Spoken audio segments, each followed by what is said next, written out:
আপনি দাঁড়িয়ে আছেন মানে? বসেন বসেন। আমার ভাইরা, যে কথাটা বলছিলাম, পৃথিবীর নিকৃষ্ট মানুষদের তালিকায় যাদের নাম এসেছে শুধু আয়না ঘরের এই নির্যাতনের কারণে, বিশ্বের আন্তর্জাতিক মিডিয়াগুলো কিন্তু আজ এগুলো দেখিয়েই দিয়েছে অলরেডি। আমরা যারা এখানে আছি, আমরা এমন একটা দেশ তৈরি করতে চাই কিয়ামত পর্যন্ত বাংলাদেশে যেন কেউ আয়না ঘর বানাতে না পারে। এটাদের পক্ষে আপনারা নেই? কারা কারা আছেন? লিল্লাহে তাকবীর। হাত তোলেনি কেন? যেটা চলবে না ওটা আয়না ঘরের পক্ষে।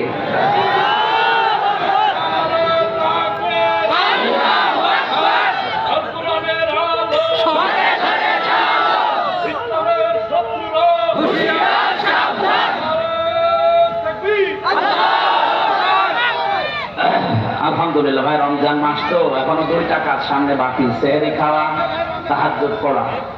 এই জন্য আমরা বেশি রাত করতে পারবো না, খুব তাড়াতাড়ি শেষ করব। আমরা অন্তত যেগুলো তথ্য তুলেছিলাম এগুলো যদি সামারাইজ করে বলতে হয়, এক কথায় জবাব দিতে হয়, কোরআনে কারিমে পৃথিবীর শুধুমাত্র মুসলমানদের জন্য না, এটা সবার জন্য। এই জন্য অন্য ধর্মের মানুষও, দুর্গাপুর নামটা দেখে মনে হচ্ছে অন্য ধর্মের মানুষ এখানে আছে।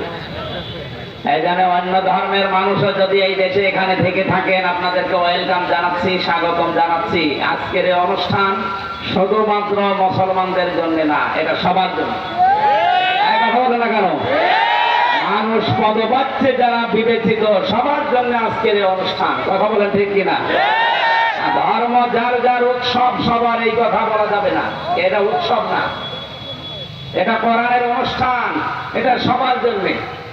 কিন্তু ধর্ম যেটা আমি ধর্মীয় ভাবে পালন করি, যে ফরজ নিয়মগুলো ইবাদত মনে করে, ওইগুলো কিন্তু সবার জন্য না। যেমন নামাজ, এটা কি হিন্দুদের জন্য, খ্রিস্টানদের জন্য? বলেন বলেন। লাকুম দীনুকুম ওয়ালিয়া দীন, আয়াত অনুযায়ী ধর্ম যার যার উৎসব তার তার। আমাদের ধর্মে জোর জবরদস্তি নেই, লা ইকরাহা ফিদ্দীন। আমাদের ধর্মে কোনো বাড়াবাড়ি নেই, মারামারি নেই, কাটাকাটি নেই, জবরদস্তি নেই। যদি থাকতো 850 বছরের এলাকা আমরা শাসন করেছিলাম, একটা হিন্দু থাকার কথা ছিল না। এমনকি দুর্গাপুর এই নামটাও থাকার কথা ছিল না। বলেন না কেন? আমরা দুর্গাপুর বা কেটে দিয়ে আমরা মোহাম্মদপুর বানাতে পারতাম, মুসলিমপুর বানাতে পারতাম। কিন্তু না, আমরা জোর জবরদস্তি করি না ধর্মের উপরে।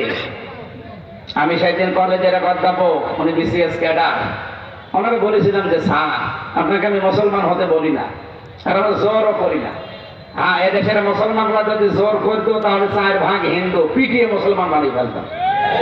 আমাদের ধর্মে যেহেতু এটা নেই, আমি আপনাকে আমার ধর্মীয় গ্রন্থ কোরআনে কারিম শুধু মাতৃভাষায় পড়েন আর ইংরেজিতে পড়েন, এটা পড়বেন। আপনি যেহেতু আরবি পড়তে পারেন না, বলছে না হুজুর আমি শিখবো। আমি 3 মাস সময় দিলাম আপনারে। 3 মাস উনি কোরআন পড়েছে পুরাটা। 3 মাসের পরে দেখি নিজেই মুসলমান হই। সুবহানাল্লাহ। এই জন্য আমরা রমজানুল মুবারকে কোরআন নাযিলের মাসে এসে পৌঁছিয়েছি। যে তাফসীর মাহফিলগুলো আমি রমজানে করি না, আপনারা জোর করে নিয়েছেন। এটা রমজানের আগে ছিল 27 তারিখে ফেব্রুয়ারি, ওটা আমি সময় দিতে পেরেছিলাম না, বাইরের দেশে যাওয়ার একটা ছিল। আমি এই কারণে সিরিয়ালগুলো এলোমেলো হয়ে গেছে। রমজানে এখন বাধ্য হয়ে আমার মা বাবা এমনকি ম্যাডামও রাগ করছে যে সারা জীবনই বাইরে থাকো, রমজানেও থাকবা না, তো থাকবো কি করি? মানুষ তো জোর করে নিয়ে যায়। তারপরেও যেহেতু আমরা 11টা পর্যন্ত সময় নিয়েছি, এ পর্যন্ত থাকবেন তো আপনারা? আলহামদুলিল্লাহ। আমি এর ভেতরে সামারাইজ করে আয়াতের মূল শিক্ষা নিয়ে বাড়ি যেতে পারবো ইনশাআল্লাহ। রব্বুল আলামিন জানিয়েছেন, শাহরু রমাদান আল্লাযী উনজিলা ফীহিল কুরআন। এই সেই মাস যার নাম রমজান। আল্লাহ কেন বিশেষ করে রমজান শব্দটা উল্লেখ করলেন? রমজান শব্দের শাব্দিক অর্থ হচ্ছে জ্বালিয়ে দেওয়া, পড়িয়ে দেওয়া, ছারখার করা, শেষ করা, নিঃশেষ করা। 33টা অর্থ পেয়েছি আমি রমজান শব্দের। কে পড়িয়ে দেয় রমজান এসে? আল্লাহ বলেন পৃথিবীর মানুষের যত অপরাধ আছে গুনাহ আছে সব পুড়িয়ে দেয়। কেন পুড়িয়ে দেবে? আল্লাযী উনজিলা ফীহিল কোরআন, কারণ এই মাসে আল্লাহ কোরআনে কারীম নাযিল করেছেন। রাজশাহী বাসী এদিকে তাকিয়ে বলেন ১৫০০ বছর আগে এই কোরআন নাযিল হয়েছে।